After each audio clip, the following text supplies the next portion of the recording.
Hello everyone, welcome to my YouTube channel pharma researcher. So आज है day 163 daily pharm MCQ dose series का, जिसमें हम daily के 50 एमसीक्यू क्वेश्चन सॉल्व करते हैं, जो कि आपके different previous year question paper से लिए जाते हैं एंड आने वाले सभी फार्मेसी रिलेटेड एग्जाम्स के लिए इंपॉर्टेंट होते हैं। तो चलिए स्टार्ट करते हैं आज के पहले क्वेश्चन से। तो पहला क्वेश्चन है, the enzymes that are involved in the cleavage of carbon-carbon bond by atom elimination concept are called। तो ऐसे एंजाइम्स जो कि आपके कार्बन कार्बन जो बॉन्ड होती है उसकी क्लीवेज करते हैं किस मैकेनिज़्म से? बाय एटम एलिमिनेशन मैकेनिज़्म से। तो ऐसे एंजाइम्स को क्या कहा जाता है? So these enzymes are known as ligases. So इसमें आपका ऑप्शन ए जो है वो करेक्ट आंसर है। ट्रांसफरेज एंजाइम्स की बात करूं तो इसमें आपका एक कंपाउंड है, ये दूसरा कंपाउंड है। तो कोई भी आपका ग्रुप है, फॉर एग्जांपल यहाँ पे आपका मिथाइल ग्रुप अटैच है, तो मिथाइल ग्रुप का ट्रांसफ़र होगा दूसरी जगह पे, तो वो आपके रहते हैं ट्रांसफरेज एंजाइम। बेसिकली आपके किसी पर्टिकुलर ग्रुप को ट्रांसफ़र करने के लिए एंजाइम्स रहते हैं। देन लाइगेजेस की बात करूं तो लाइगेजेस आपके किन्हीं दो मॉलिक्यूल्स को कंबाइन करने के लिए जो है वो आपके लाइगेजेस रहते हैं। ठीक है, तो दो मॉलिक्यूल्स को ज्वाइन टुगेदर करने के लिए आपके लाइगेजेस।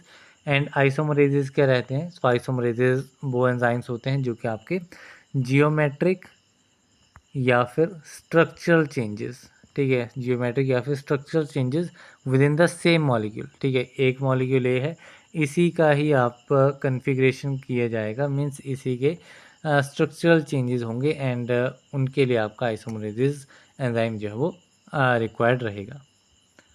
द नेक्स्ट क्वेश्चन है, the main constituent of starch are dash in nature. जो स्टार्च है उसका मेन कंस्टिट्यूएंट क्या रहता है? तो मेन कंस्टिट्यूएंट आपका स्टार्च का रहता है शुगर। ठीक है, जो कि आपका एनर्जी प्रोवाइडिंग आपकी रहती है शुगर्स। सो ये आपका मेन कंस्टिट्यूएंट रहता है स्टार्च का। सो इसमें आपका option D is correct. Next question है, the buffer use in the limit test of iron is. तो आयरन के लिमिट टेस्ट में कौन सा बफर जो है वो यूज़ होता है? सो आयरन के लिमिट टेस्ट में आपका अमोनियम सिट्रेट बफर जो है वो यूज़ होता है। तो इसमें आपका ऑप्शन डी जो है वो करेक्ट आंसर है। तो बेसिकली इसमें आपके डिफरेंट डिफरेंट इंग्रेडिएंट्स जो हैं वो यूज़ होते हैं एंड इसमें अगर मैं रिएजेंट की बात करूँगा, आयरन के लिए रिएजेंट कौन सा यूज़ होता है?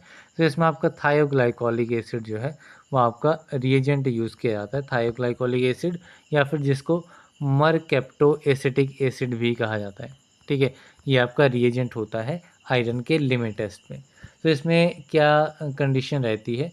तो जो आपका फेरस मरकैप्टो एसीटेट फॉर्म होता है, ठीक है, आपका बेसिक जो आयरन इम्प्योरिटी है वो आपकी रिएक्ट करेगी थाइग्लाइकोलिक एसिड के साथ एंड एक कॉम्प्लेक्स की फॉर्मेशन करेगी। वो कॉम्प्लेक्स कौन सा होगा? It is ferrous thioglycolate complex. And ये आपका फेरस थायोग्लाइकोलेट कॉम्प्लेक्स जो है ये आपका एक कलर देगा। ठीक है, ये एक पर्टिकुलर कलर देगा जो कि आपका कलर रहेगा पर्पल कलर। ठीक है, इसमें आपका पर्पल कलर जो है वो प्रोड्यूस होता है। तो इसमें बेसिक कंसेप्ट ये रहता है कि जब आपकी मेटल कॉम्प्लेक्स फॉर्मेशन, ये कॉम्प्लेक्स आपका फॉर्म होता है, तो आयरन के अलावा जो सिट्रिक एसिड फॉर्म होता है वो आपका एक अमोनियम सिट्रेट बफर की फॉर्मेशन करता है। मींस जो अमोनियम सिट्रेट है वो बफर जो है वो आपका रिएक्शन के साथ में ही फॉर्म होता है।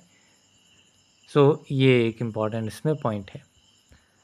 देन नेक्स्ट क्वेश्चन है, which one of the following is an isoquinoline anti tumour drug. इनमें से आइसोकिनोलिन एंटी ट्यूमर ड्रग कौन सा है? तो यहाँ पे आप देखेंगे एमेटिन जो है वो आपका आइसोकिनोलिन न्यूक्लियस में प्रेजेंट होता है एमेटिन में।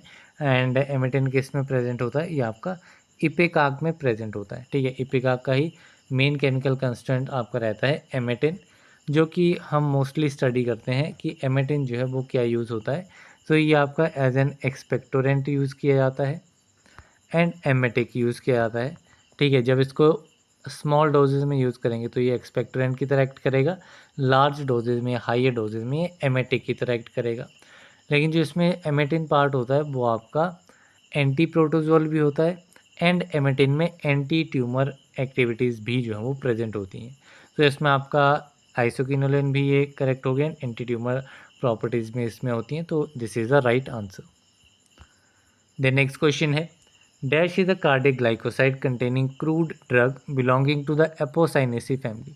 कार्डिक ग्लाइकोसाइड्स हम देखते हैं डिजिटलिसिस में मोस्ट वाइडली आस्क्ड क्वेश्चन रहता है कार्डिक ग्लाइकोसाइड्स के लिए। तो डिजिटलिस जो है वो आपका कार्डिक ग्लाइकोसाइड होता है। यहाँ पे दूसरी कंडीशन रखी गई है containing crude drug belonging to apocynaceae family. लेकिन डिजिटलिस की फैमिली क्या होती है? It is scrophulariaceae. ठीक है, डिजिटलिस की फैमिली क्या है? स्क्रोफुलारियासी।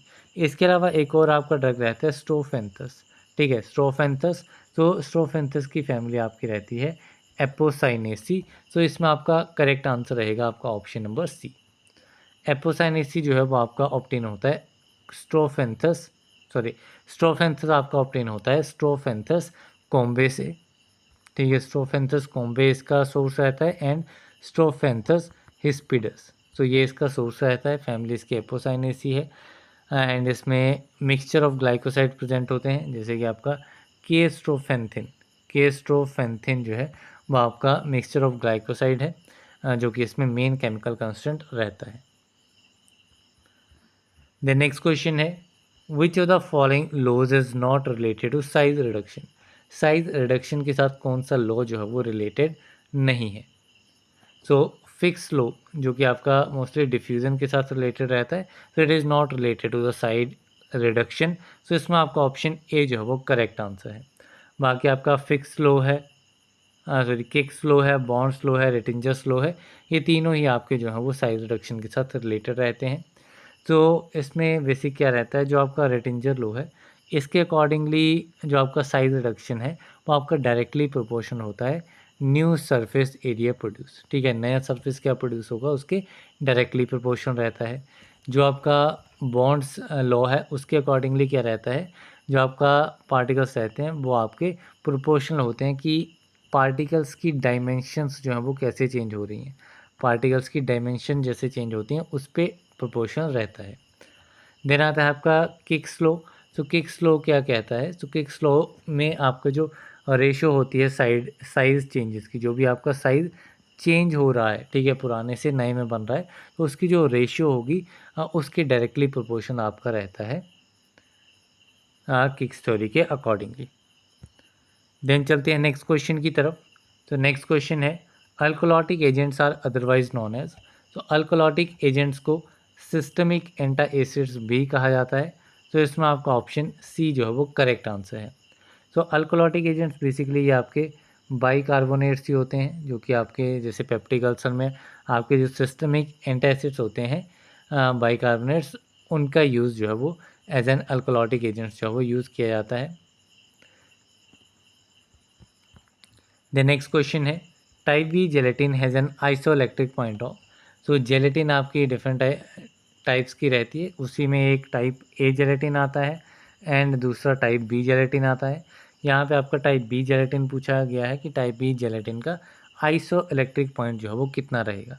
तो इसका आइसोइलेक्ट्रिक पॉइंट रहता है अराउंड 4.7 के करीब। सो इसमें आपका ऑप्शन बी इज़ करेक्ट। यहीं पे अगर मैं टाइप ए जेलेटिन की बात करूँ तो इसका आइसोइलेक्ट्रिक पॉइंट 9 pH पे आता है। द नेक्स्ट क्वेश्चन है monophasic liquids the salty taste is brought about by the use of. तो मोनोफेजिक लिक्विड्स में जो आपका सॉल्टी टेस्ट आता है वो किसकी हेल्प से हम सॉल्टी टेस्ट जो है वो ला सकते हैं मोनोफेजिक लिक्विड्स में। सो इसमें आपका जो मैपल है, मैपल की हेल्प से सॉल्टी टेस्ट जो है वो आ सकता है। सो इसमें आपका ऑप्शन बी जो है वो करेक्ट आंसर है। सो इसी में आपकी जो डिफरेंट डिफरेंट रिकमेंडेड फ्लेवर्स रहते हैं डिफरेंट डिफरेंट टेस्ट सेंसेशंस के लिए। फॉर एग्जांपल अगर मैं वॉलनट की बात करूँ तो वॉलनट आपका बिटर टेस्ट के लिए रहता है, ठीक है। एंड इसके अलावा कुछ अदर रहते हैं, लाइक आपको अगर स्वीट टेस्ट चाहिए तो स्वीट टेस्ट के लिए आपका वेनीला जो है वो यूज़ होता है। फ्रूट एंड बेरीज इसमें यूज़ होती हैं। वहीं पे अगर आपको सोर टेस्ट रिक्वायर्ड है तो सोर टेस्ट के लिए आपका लिक्वराइस जो है वो यूटिलाइज होता है।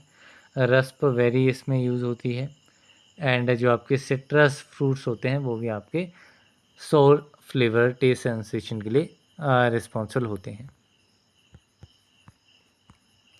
नेक्स्ट क्वेश्चन है polygalacturonic acid is otherwise known as.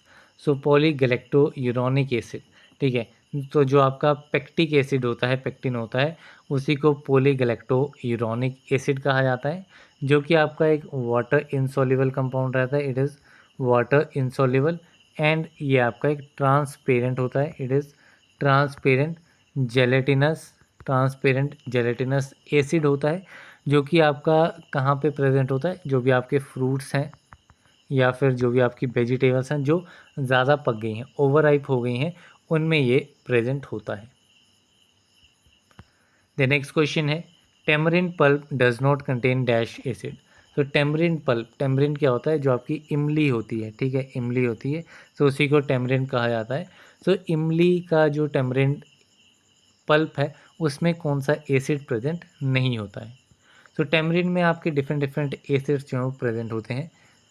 सो जो मेजर एसिड इसमें प्रेजेंट होता है दैट इज़ टार्टरिक एसिड, ठीक है। टार्टरिक एसिड जो है वो आपका मेन मेजर एसिड होता है, जो कि टेमरिन में प्रेजेंट होता है, जो कि पल्प को एसिडिक टेस्ट जो है वो प्रोवाइड करता है। एसिडिक टेस्ट टार्टरिक एसिड की वजह से ही होता है। इसके अलावा इसमें आपका मैलिक एसिड भी प्रेजेंट होता है, malic acid. Then succinic acid इसमें प्रेजेंट होता है। देन सिट्रिक एसिड इसमें प्रेजेंट होता है एंड क्यूनिक एसिड इसमें प्रेजेंट होता है। तो इसमें आपका बेंजोइक एसिड जो है प्रेजेंट नहीं होता है। So option D is correct. Next question है glad coater is a type of dash coating system. Glad coater किस टाइप के कोटिंग सिस्टम का टाइप है। सो ग्लैड कोटर आपका perforated pan type of coating system है। सो इसमें आपका option B जो है वो करेक्ट आंसर है। सो बेसिकली जो आपके कोटर्स रहते हैं वो बेसिकली 3 डिफरेंट टाइप्स के रहते हैं, ठीक है। सो फर्स्ट की बात करूँ तो फर्स्ट आपका आता है स्टैंडर्डाइज कोटिंग पेन। फर्स्ट कौन सा है, फर्स्ट है स्टैंडर्डाइज कोटिंग पेन। इसमें आपके डिफरेंट एग्जांपल्स आ जाते हैं, जैसे कि आपका पेलिग्रीनी आ जाता है, इमर्शन स्वॉर्ड सिस्टम आ जाता है एंड इमर्शन ट्यूब सिस्टम आ जाता है। देन दूसरा जो है, दूसरे में आपका आता है परफोरेटेड कोटिंग, ठीक है, परफोरेटेड पेन। सो इसमें आपका एक तो ग्लैड कोटर आ गया, इसके अलावा इसमें एक आपका ड्राया कोटर भी आता है, ड्राया कोटर एंड एक्सेला कोटर, एंड एक्सेला कोटर, ठीक है। सो ये आपके डिफरेंट कोटर्स जो हैं वो इसमें होते हैं। तो इस क्वेश्चन का जो, हाँ, इसमें अभी थर्ड रह गया, तो थर्ड आपका कौन सा रहता है, थर्ड आपका रहता है फ्लूडाइज्ड बेड कोटर, ठीक है। इसमें आपके डिफरेंट टेक्निक्स यूज़ की जाती हैं, बॉटम स्प्रे हो गया, टॉप स्प्रे हो गया एंड प्रोसेस जो है उसको कहा जाता है वर्स्टर प्रोसेस। सो वर्स्टर प्रोसेस का क्वेश्चन ही पूछा जाता है। तो वर्स्टर प्रोसेस जो है वो आपका कोटिंग में यूज़ होता है, टेबलेट कोटिंग में, एंड फ्लूडाइज्ड बेड ड्रायर की एक टेक्निक है। देन चलते हैं नेक्स्ट क्वेश्चन की तरफ। सो नेक्स्ट क्वेश्चन है dash is also known as pyridoxine. Pyridoxine किस विटामिन को कहा जाता है। तो vitamin B6 is also known as pyridoxine. So option B is correct. Vitamin B3 की बात करूँ तो इसको आप कहते हैं नियासिन या फिर निकोटिनिक एसिड, या फिर क्या कहते हैं, इसे कहा जाता है निकोटिनिक एसिड। देन बात करूँ विटामिन B2 की, B2 आपका होता है riboflavin, it is riboflavin and B1 जो है इट इज़ थायामिन। देन चलते हैं नेक्स्ट क्वेश्चन की तरफ। सो नेक्स्ट क्वेश्चन है vaccine containing only one strain of species are called dash vaccine. तो ऐसी वैक्सीन जिनमें सिर्फ एक ही स्ट्रेन है स्पीसीज का, ऐसी वैक्सीन को क्या कहा जाएगा। So these vaccine are known as univalent vaccine. So option B is correct. So आपके डिफरेंट टाइप्स जो हैं इसमें आपके रहते हैं, आइदर ये आपका यूनिवेलेंट होगा जिसको मोनोवेलेंट भी कहा जाता है, एंड दूसरा आपका पॉलीवेलेंट होगा जिसको मल्टीवेलेंट भी कहा जाता है, जिसको मल्टीवेलेंट भी कहा जाता है। अब जो आपका यूनिवेलेंट या मोनोवेलेंट वैक्सीन होगी वो किसी सिंगल एंटीजन या सिंगल माइक्रो ऑर्गेनिज्म के अगेंस्ट ही जो है वो इफेक्टिव होगी, जबकि जो पॉलीवेलेंट होगी वो 2 या फिर 2 से ज़्यादा स्ट्रेन के अगेंस्ट सेम टाइम पे जो है वो इफेक्टिव रहेगी। नेक्स्ट क्वेश्चन है which rule is utilise for estimating paediatric dose of medication for children specially from 1 to 12 years. ठीक है, कौन सा रूल जो है वो आपका यूज़ होता है पेडियाट्रिक डोज कैलकुलेशन के लिए, जिसमें बच्चे की एज जो है वो 1 से 12 साल के बीच में है। तो ये आपका रूल होता है यंग्स रूल। सो इसमें आपका ऑप्शन सी इज़ करेक्ट। इसमें फॉर्मूला क्या लगता है, इसमें आपका सिंपल आपको एज पता होनी चाहिए, तो एज ईयर्स में आप लिख लेंगे divided by age similar in years plus 12 multiply by adult dose. तो आपको चाइल्ड डोज कैलकुलेट करनी है मान लो 11 साल के बच्चे की, तो अब ये वाला फॉर्मूला जो है वो अप्लाई कर सकते हो। एज में 11 आ जाएगा, यहाँ पे 11 आ जाएगा, एंड अडल्ट डोज जो है वो मोस्टली क्वेश्चन में दी जाती है। नेक्स्ट क्वेश्चन है what type of epithelium is present in the conjunctiva of the human I. Human आई की कंजक्टिवा में कौन सा एपिथेलियम जो है वो प्रेजेंट होता है। तो conjunctiva of human eye contains non keratinized stratified epithelium, so option A is correct. Next question है hydrochloric acid present in gastric juices secreted by. तो जो आपका हाइड्रोक्लोरिक एसिड प्रेजेंट होता है कहाँ पे, गैस्ट्रिक जूस में, वो कैसे सिक्रीट होता है, so it is secreted by the parietal cells. So इसमें आपका ऑप्शन ए जो है वो करेक्ट आंसर है। देन नेक्स्ट क्वेश्चन है what type of hormones are androgens. Androgens जो है वो किस टाइप के हार्मोन्स होते हैं, तो एंड्रोजन्स जो है वो आपके सेक्स हार्मोन्स होते हैं। तो इसमें आपका ऑप्शन बी जो है वो करेक्ट आंसर है। तो मेनली आपके दो मेन एंड्रोजन्स जो हैं, मेनली टू मेन एंड्रोजन्स इसमें रहते हैं। वन इज़ टेस्टोस्टेरोन, ठीक है, एक आपका रहता है टेस्टोस्टेरोन एंड दूसरा आपका रहता है डाईहाइड्रोटेस्टोस्टेरोन। देन नेक्स्ट क्वेश्चन है which of the following is an infectious viral disease of the human alimentary canal that affects the central nervous system. ठीक है, कौन सी ऐसी इन्फेक्शियस वायरल डिजीज़ है ह्यूमन एलिमेंट्री कैनाल की जो कि सेंट्रल नर्वस सिस्टम को अफेक्ट कर सकती है। सो ये कंडीशन आपकी रहती है poliomyelitis, so option C is correct.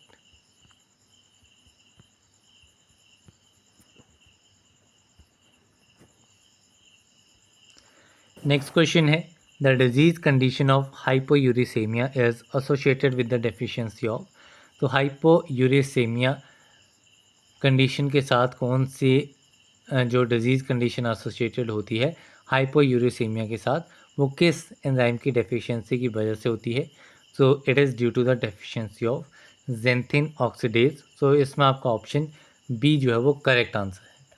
ठीक है, हाइपोयूरिसेमिया क्या है, hypo means low and uricemia means uric acid. अगर serum uric acid levels decrease होते हैं so that represents हाइपोयूरिसेमिया।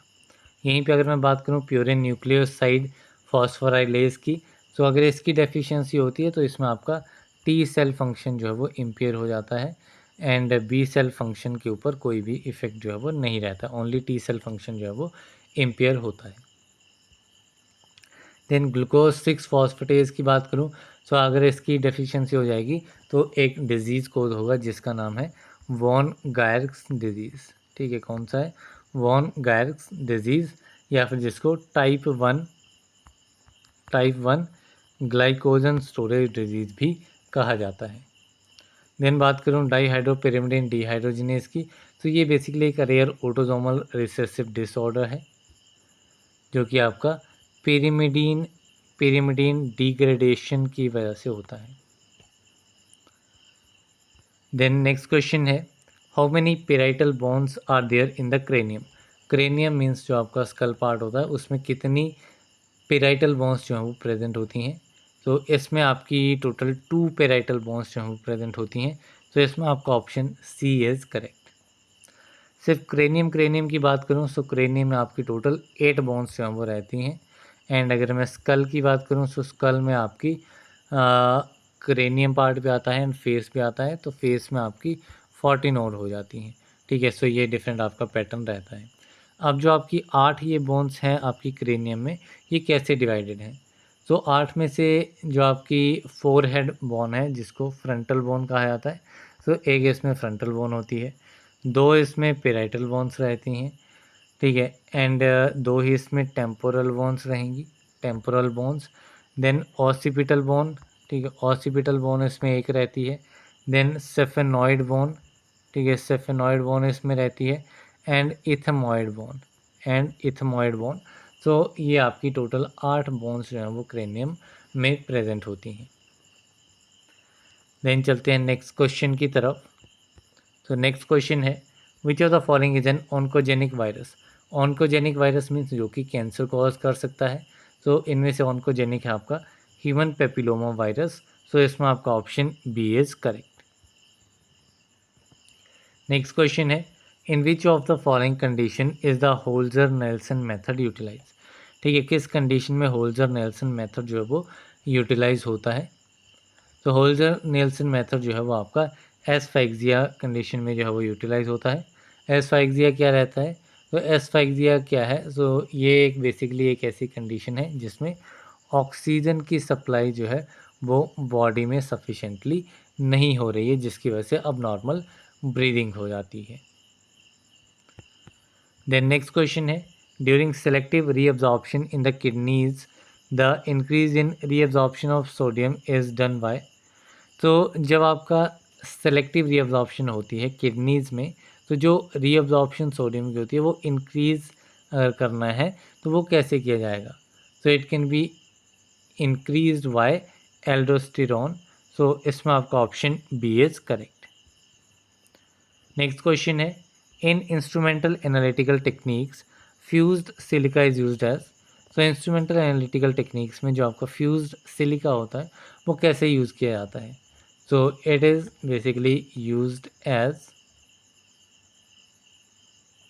Monochromator. So इसमें आपका ऑप्शन डी जो है वो करेक्ट आंसर है। तो मोनोक्रोमेटर बेसिकली करता क्या है, तो ये आपका ऐसा डिवाइस होता है जो कि सेलेक्ट करता है नैरो रेंज ऑफ, ठीक है, नैरो रेंज वेवलेंथ वाली लाइट्स को जो है ये आपका रिसीव करता है एंड एक सिंगल लाइन में जो है वो इनको प्रोवाइड करता है। देन चलते हैं नेक्स्ट क्वेश्चन की तरफ। सो नेक्स्ट क्वेश्चन है the pharmacokinetic symbol C U represents. तो जो फार्माकोकाइनेटिक सिंबल सी यू है ये क्या रिप्रेजेंट करता है। So this symbol represents concentration of unbound drug in plasma. So इसमें आपका ऑप्शन बी इज करेक्ट। इसके अलावा अगर मैं बात करूं ऑप्शन ए की, that is plasma drug concentration at given time T की, सो इसके लिए आपका जो सिंबल यूज़ किया जाता है दैट सिंबल इज़ सिंपल सी। ठीक है, इसके लिए सिंपल सी सिंबल जो है वो यूज़ किया जाता है। देन आता है आपका एक सिंबल आता है सी नॉट। सी नॉट क्या रहता है, सी नॉट आपका plasma drug concentration immediately after administration.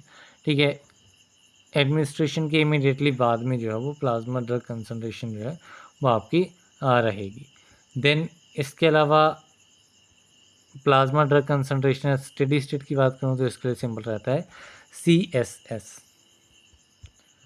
Then next question है the program suite civil is use for. तो सिविल एक प्रोग्राम सूट है जो कि आपका यूज़ किया जाता है फॉर मॉलिक्यूलर मॉडलिंग। सो इसमें आपका option D is correct. Next question है the reduction in the release of which of the following neurotransmitters is related to the condition of dementia. ठीक है, तो रिडक्शन हो रही है किस चीज़ में, इन the release of which of the following neurotransmitter. इनमें से किस ट्रांसमीटर के रिलीज की वजह से रिडक्शन जो है वो रिड्यूस हो रही है, एंड ये आपका एक ऐसी कंडीशन ला देता है that is known as dementia. So ये आपका इसमें आपका अगर एसिटाइल कोलिन जो है वो रिड्यूस हो जाए तो उस केस में डेमेंशिया कंडीशन जो है वो राइज हो सकती है। नेक्स्ट क्वेश्चन है sodium tetraphenyl borate titrations are also known as. जो आपकी सोडियम टेट्राफिनाइल बोरेट टाइट्रेशंस हैं इनको और क्या कहा जाता है। So these are also known as argentometric titration. So इसमें आपका option D is correct. Next question है LIMS is a data management system that supports management of. तो LIMS क्या होता है, it is laboratory information management system. तो ये आपका लेबोरेटरी ऑपरेशंस की मैनेजमेंट को सपोर्ट करता है। तो option D is correct. Next question है which of the following is an infrared radiation source. Infrared radiation source इनमें से कौन सा है। तो इसमें आपका टंगस्टन लैंप एंड इनकांडेसेंट लैंप, ये दोनों ही जो हैं वो आपके सोर्स रहते हैं इंफ्रारेड रेज के लिए। तो इसमें आपका option A and C, these two are the correct answers. Then next question है, which one among the following is an example of aprotic solvent. Aprotic solvent का एग्जाम्पल इनमें से कौन सा है। एप्रोटिक सॉल्वेंट होते क्या हैं, तो ये सॉल्वेंट आपके केमिकली इनर्ट होते हैं एंड ये किसी भी केमिकल रिएक्शन में इन्वॉल्व खुद से नहीं होते हैं। तो इसमें आपका एग्जाम्पल जो है वो रहेगा आपका टोल्यून। सो इसमें आपका option A is the right answer. Next question है, the salivary enzyme dash converts starch into sugar before food is swallowed. ठीक है, स्लाइवरी एंजाइम है कौन सा है, तो स्लाइवरी एंजाइम आपका पेटेलिन। तो ये एंजाइम जो है वो आपका स्टार्च को शुगर में कन्वर्ट करता है स्वेलोइंग मीन्स निगलने से पहले। नेक्स्ट क्वेश्चन है, which of the following is used as an indicator in the Volhard method of titration. Volhard titration method में जो है वो किसका यूज़ किया जाता है। ठीक है, इनमें से किस इंडिकेटर का यूज़ जो है वो होता है, तो ये आपका यूज़ होता है फेरिक एलम। सो इसमें आपका option C is correct. Next question है, in mass spectroscopy the ions resulting from decomposition between source region and magnetic analyser are called. तो मास स्पेक्ट्रोस्कोपी में जो आयन सोर्स रीजन और magnetic analyser के बीच में जो आपकी डिकम्पोजिशन होती है उसकी वजह से जो आयन बन रहे हैं, तो वो आयंस क्या कहलाते हैं, so these ions are known as metastable ions. So इसमें आपका option D is correct. Next question है, बारकोड मेडिकेशंस एडमिनिस्ट्रेशन बीसीएम में helps pharmacist to dispense medicines in compliance with the 5 rights of medication administered. Which of the following is not one of the 5 rights?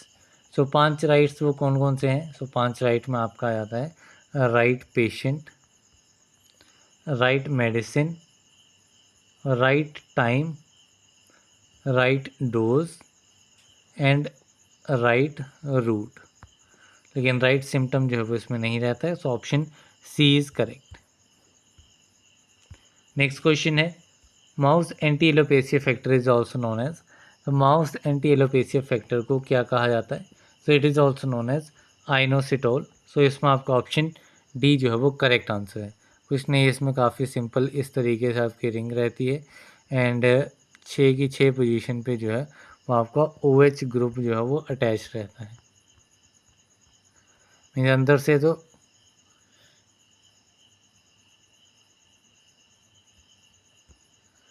Next question है, which one among the following is a gravitationally induced movement in colloids. ठीक है, so ये आपकी क्या कहलाती है, so it is sedimentation. ठीक है, सेडिमेंटेशन एक ग्रेविटेशनली इंड्यूस्ड मूवमेंट है जो कि आपकी कॉलॉइड्स में भी देखी जाती है। नेक्स्ट क्वेश्चन है, which of the following micro organisms is prokaryotic. इनमें से प्रोकैरियोटिक माइक्रो ऑर्गेनिज्म कौन सा है, तो प्रोकैरियोटिक में आपका बैक्टीरिया रहेगा। सो इसमें आपका ऑप्शन बी जो है वो करेक्ट आंसर है। नेक्स्ट क्वेश्चन है, rhodophycophyta is also known as dash algae. तो रोडोफाइकोफाइटा जो है इसको क्या कहा जाता है, so it is also known as red algae. So इसमें आपका ऑप्शन डी जो है वो करेक्ट आंसर है। इसके अलावा एक आती है आपकी क्लोरोफाइसी जो कि आपकी ग्रीन अलगेई रहती है। एक आपकी रहती है बेसिलेरियोफाइजी। ठीक है, बेसिलेरियोफाइजी जो कि आपकी गोल्डन ब्राउन जो है आपका कलर रहता है, गोल्डन ब्राउन। ठीक है, उसके जैसी रहती है। देन एक आपकी आती है मिक्सोफाइसी। ठीक है, मिक्सोफाइसी। सो ये आपकी ब्लू अलगेई जो है ब्लू ग्रीन अलगेई होती है। देन नेक्स्ट क्वेश्चन है, which among the following is N amide containing amino acid. Amide containing amino acid कौन सा है, so it is एस्पेराजिन। So option D is correct. तो अमाइड की बात है तो अमाइड में आपका यही आपके अमाइनो एसिड्स रहेंगे ठीक है, एक आपका एस्पैराजिन हो गया, दूसरा आपका ग्लूटामिन हो गया। नेक्स्ट क्वेश्चन है hill wells apparatus is use for the determination of. So hill wells apparatus जो है वो आपका किसके लिए यूज़ होता है? So it is use for the determination of vapour pressure. So इसमें आपका option A is correct. Next question है the complement fixation on test Wassermann test is done for the diagnosis of. So complement fixation test है and दूसरा आपका Wassermann test है। ये दोनों जो है वो किसकी डायग्नोसिस के लिए किए जाते हैं?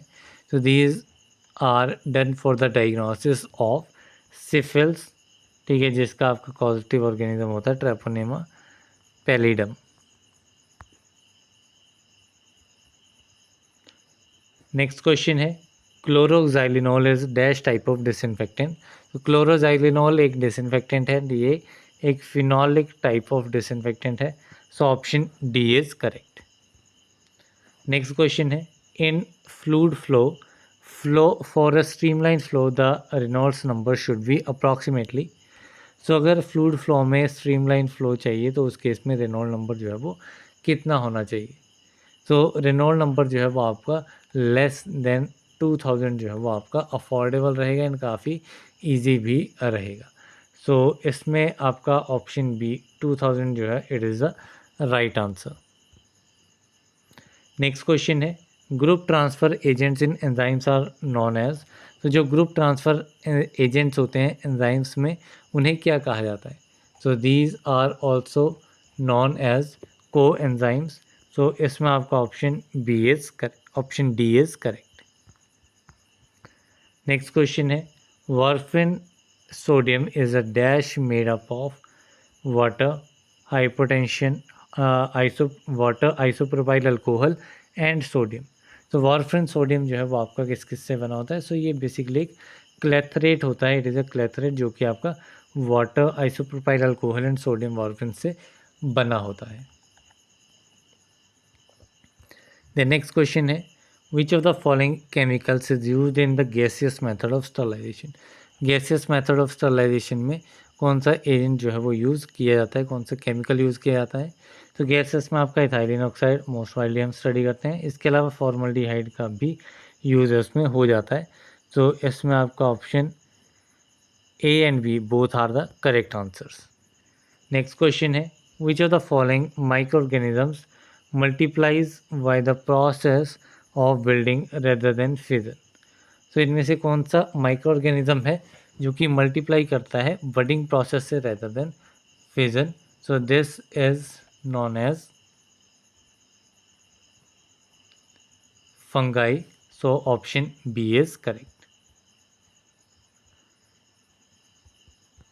नेक्स्ट क्वेश्चन है डिटर्मिनेट एरर्स और ऑल्सो नोन एज। तो एरर्स जो हैं बेसिकली आपके दो टाइप्स के होते हैं, एक आपके होते हैं सिस्टमिक, दूसरे आपके होते हैं रैंडम।